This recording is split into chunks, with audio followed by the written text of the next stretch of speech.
আলু কচুটা দিয়ে, আলুটা আর কচুটাকে দিয়ে ভালো করে নাড়াচাড়া করবো।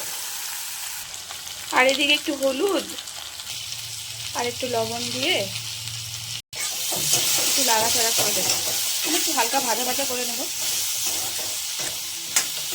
মানে ভালো করেই ভাজা ভাজা করবো, যাতে তাড়াতাড়ি হয়ে যায় আর কি। সয়াবিনটা দেবো তারপর। তো এখন এর মধ্যে সয়াবিনটা দিয়ে দেবো।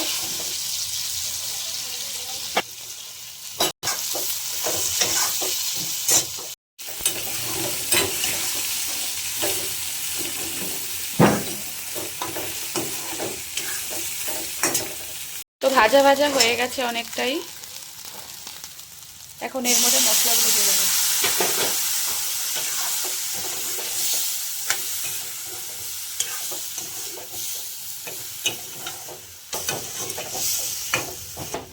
তো লাড়াচাড়া হয়ে গেছে, এখন এটাকে ঢেকে দেবো 2 থেকে 3 মিনিট। এটা ঢাকা থাকবে, তারপর ঢাকনাটা খুলে জল দিয়ে লাড়াচাড়া করে তারপরে ফুটবে জিনিসটা।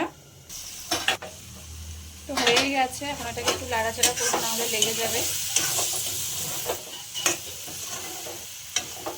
তো হয়েই গেছে, এখন এর মধ্যে জলটা দিয়ে একটু একটু সময় ফুটাবো এটাকে, মানে একটু সময় ফুটলে জিনিসটা ভালো হবে আর কি। তো মশলাটা ভালো করে ভাজা ভাজা হয়ে গেছে, এখন জল দিয়ে দেবো।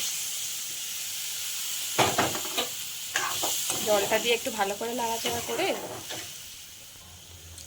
আর একটু জল দেব, যাতে ভালো করে সব সিদ্ধ হয়ে যায় আর কি। কচু আছে, আলু আছে, এই জন্য আর একটু জল দিলাম। দিয়ে এটাকে একটু ভালো করে নাড়াচাড়া করে এখন একটু সময়টা ফুটবে জিনিসটা। ফোটার পর তারপরে এর মধ্যে গরম মশলা দেবো। গরম মশলা মানে কি, এলাচটা দেবো বেটে। কিছু ধনেপাতা দিয়ে দেবো, তাহলে জিনিসটা ভালো হবে আর কি। অনেকে লাস্টে দেয়, কিন্তু অনেকে লাস্টে দেয় ধনেপাতা, কিন্তু আমি এখনই দিলাম, যাতে জিনিসটা মানে ভালো আর কি গন্ধ বের হয়, এর জন্য। তো দেখো এই যে কি সুন্দর ফুটছে, এখন এটাকে ঢেকে দেবো। এটা লিকুইড লাগে হয়ে গেছে, এখন ঢাকনাটা তুলে নিলাম। অনেকক্ষণ ঢাকা ছিল, প্রায় 10 থেকে 5 মিনিট। তো এখন এই যে গরম মশলাটা মানে এলাচটা বেটে রেখেছিলাম, এটা এখন দেবো। এখন নামাবো।